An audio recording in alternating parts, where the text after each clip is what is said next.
L'andamento dell'epidemia nei bambini segue quello degli adulti, quindi c'è un aumento esponenziale di casi, ma proporzionalmente l'età pediatrica è quella maggiormente colpita. Qual è il regalo più bello che i genitori possono fare a Natale ai propri figli?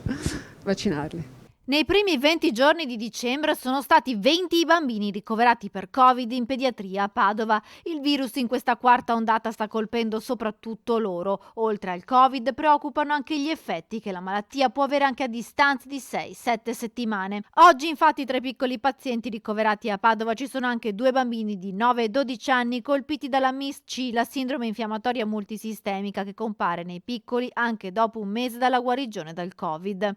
Dal 26 di dicembre in pediatria si inizierà a vaccinare i bambini fragili della fascia 5-11 anni, mentre l'USL 6 ha messo a disposizione altri 12.000 posti negli hub della fiera di Padova, di Piove di Sacco, Este e Cittadella. I contagi crescono ancora in provincia, il picco è atteso nei primi giorni di gennaio 2022. Ad oggi nel Padovano ci sono più di 13.000 positivi e il tasso di incidenza dato dal rapporto di tamponi e nuovi casi questa settimana schizza al 10,3%.